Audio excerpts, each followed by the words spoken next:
Hello and welcome to Viewpoint. I'm Volodymyr Solohub. Join me now to discuss the results of last week's summit of world leaders in Davos is Mr. Bohdan Yaremenko, civil society activist and former diplomat. Mr. Yaremenko, welcome back to Viewpoint. Thank you. Pleasure being with you. Mr. Yaremenko, just last week, the summit of the world leaders ended in Davos. Ukraine traditionally participated, and Ukrainian leaders participated in this summit. From your standpoint, from your point of view, what are the overall results of this summit for Ukraine? Okay, well, first of all, we would need to clarify the definitions here. Of course, when we're talking about the world leaders, we must take into account that it's mostly Davos International Economic Forum is mostly about economy. And we're talking not about the leaders of the states participating or the governments, but also the leaders of the international business community. And their participation is much more valuable there because it's the place for thinkers or philosophers of economy or financial world. And this is the place where the philosophy or the trends for international economic developments are being discussed and sometimes set up. But of course, it's not the place for major decisions because it's just a private international forum. Important one, very well organized, very well known, very well publicized, but so far but obviously a lot of important decisions are being initiated during such informal meetings as this discussed, or let's say the philosophy of important decisions normally have been discussed there. And I believe this year the Davos was important because it's proved that it's not just for Ukraine that we are surviving such a difficult period. The rest of the international community also have a big deal over fear, I believe. Fear is something the word which would be describing the feelings of the international community towards the economy, towards the political developments or events in the world. So, and it's, of course, the market will be reacting accordingly with what their leaders or the captains of their world economy are thinking and how they are behaving. In terms of political decisions, of course, it's important for the leaders of the states and the governments to communicate with the leaders of the business, to share their opinions, to show them what on the political side the leaders of the globe will be doing and how it will affect the economy. So if we're talking more specifically about Ukraine, the Ukrainian president was there, the finance minister, a lot of cabinet ministers. Is there something which Ukraine took out of this summit this year? Well, I believe that Ukrainian delegation, no matter whom we'll be talking about, the official delegation of Ukraine, was trying to present Ukraine in a positive light, because there are some positive developments happening in Ukraine, regardless of all of the critics that we might hear. And it is basically objective critics regarding the corruption, regarding the economic shortcomings, problems in our economy. But at least there are reforms taking place and some changes are taking place in Ukrainian economy. Besides of the war, the government is trying to deal with microeconomic stabilization, is trying to build up strong relations with international financial organizations like IMF. And so far, so good. Ukraine is trying to find its way in this difficult ocean, and which is not really calm at this moment. So the Ukrainian delegation was trying to present Ukraine as the country not just fighting the war, but also changing itself internally, the way that would make Ukraine a part of the civilized globe. And of course... Are there any signs that Ukraine succeeded to communicate this message to the world leaders? Well, it's not just the matter of the presentation on important, but the one of the international forums. Of course, we would need to do more internally every day. And of course, this is the expectations of people that we would need to talk about, not just the presentations of the government. So I believe they were convincing in some things, telling some things about the changes or regulatory changes or the new legislation that had been passed by Ukrainian parliament.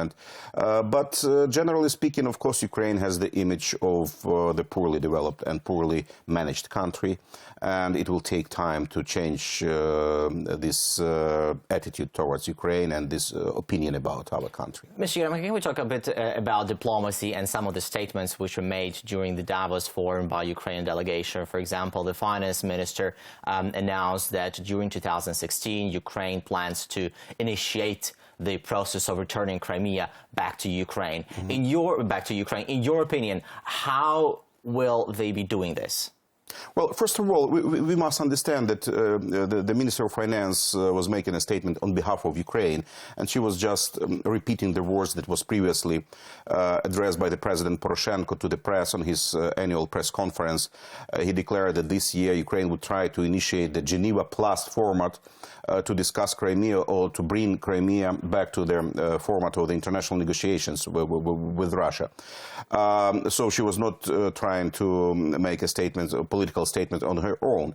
I believe for international the economical and financial community, it's important to see that Ukraine still trying to work up the way of the diplomacy. So that Ukraine is not thinking about the military or the forceful way of returning back the Crimea or Donbass. So Ukraine thinking about diplomacy. That's a good sign and it's a good message. In terms of the possibility of implementation of such an idea, I'm very skeptical about it because I see no good reasons for Russia to join international format of negotiations to discuss the possibility of withdrawing from Crimea. Of course, Russia so far have no good arguments to do such a thing.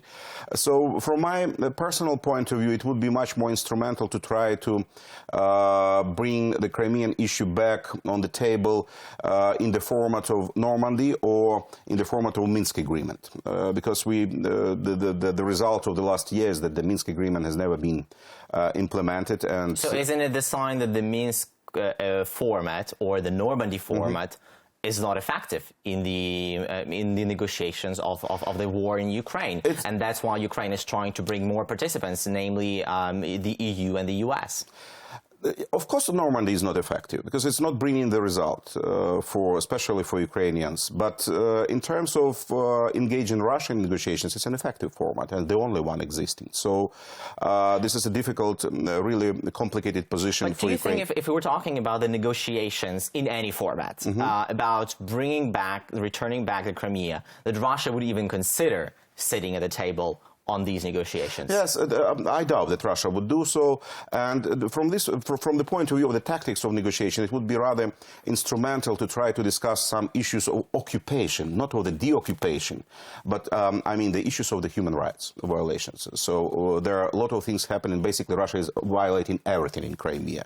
So it's forcefully pushing citizens to change their Ukrainian citizenship and to receive or to get Russian citizenship. So there are disappearances, politically motivated disappearances of people, politically motivated arrests taking place. So the people are not being provided with appropriate or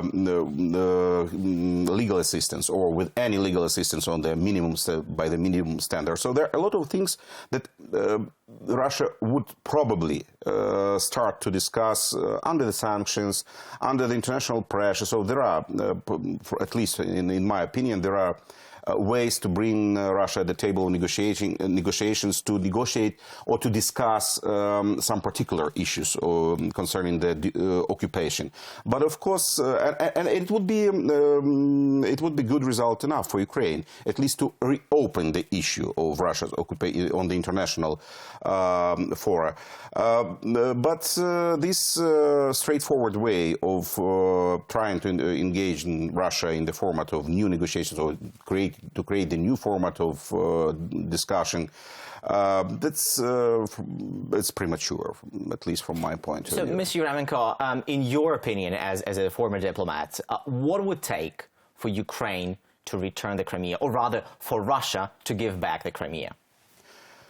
I doubt that Russia would ever give back the Crimean, so it's really about Ukraine being able to discuss the issue or to create the situation that it would be able to. What about the the case in the International Court of Justice?